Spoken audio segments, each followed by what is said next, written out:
काम सब डिव्हिजन विभाग व सोलापूर महानगरपालिका या प्रशासनाकडून 21 व 24 या कालावधीमध्ये कोट्यावधी रुपयाचा भ्रष्टाचार या ठिकाणी केलेला आहे।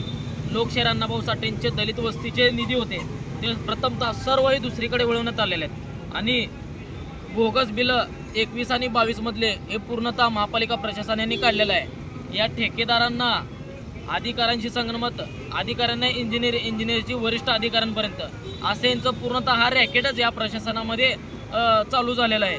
त्याच पद्धतीने 21 व 24 या कालावधीमधील जे पहिले 21 आणि 22 मधले 33,66,00,000 रुपये जे होते ते लोकशाहीर अण्णाभाऊ साठे सर्व कामं दुसरीकडे वळवण्यात आलेले आहेत व त्याच पद्धतीने मूलभूत सुविधा नगरोत्थान दलित वस्ती सुधारणा योजना व महापालिकेचे कमीत कमी 12 ते 13 जे योजना आहेत हे पूर्ण योजना हे दुसरीकडे वळवण्याचं काम महापालिका प्रशासनाने केलेले आहे। त्याच पद्धतीने एका कामाचे 2-2 निविदा या महापालिका प्रशासनाने काढून बोगस बिल करण्याचं काम या ठिकाणी महापालिका प्रशासनाने केले आहे। त्याच पद्धतीने 21-22 मधले तर ते काम बघितले व 22 आणि 23 मधले जे काम आहेत ते अद्यापही संपत नाहीत। जे परिसरामध्ये 1 ते 26 प्रभागामध्ये जर फिरलं तर पूर्णतः हे काम अजूनही चालू आहेत। त्याच नंतर 23 आणि 24 या कालावधीमध्ये कोट्यावधी रुपयाची प्रशासकीय मंजुरी घेण्यात आलेली आहे।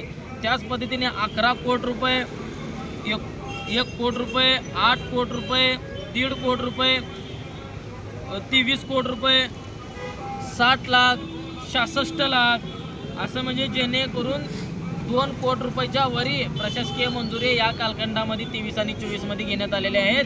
त्याच पद्धतीने डॉक्टर बाबासाहेब आंबेडकरांचे सब डिव्हिजन विभागाकडून 1.5 कोटी 1.25 कोटी व अजून एक 2.5 कोटी रुपये म्हणजे असं प्रशासकीय मंजुऱ्या घेऊन कामं प्रशासनाकडून पूर्ण प्रभागामध्ये चालू आहेत। त्याच पद्धतीने या सर्व कामांची वैयक्तिक सखोल चौकशी करून जे लोकशाहीर अण्णाभाऊ साठेचे दलित वस्तीचे जे निधी आहेत ते दुसरीकडे वळवण्यात जे आलेले आहेत ते त्यांच्यावर ज्या अधिकारी आहेत त्यांच्यावर अॅट्रॉसिटी अंतर्गत गुन्हे दाखल झाले पाहिजे। जे बोगस बिल काढण्यात आलेले आहेत त्याची संबंधित त्याची पाहणी करून त्याची सखोल चौकशी करून त्यांच्यावर संबंधितांवर गुन्हे दाखल करण्यात यावे।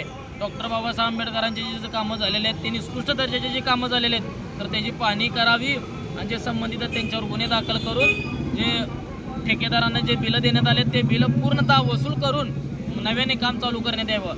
जे मुकुंदनगरमधलं सार्वजनिक शौचालयामध्ये 8,41,000 रुपये मंजूर असताना त्या ठिकाणी 20,000 रुपयाचंही काम झालेलं नाही।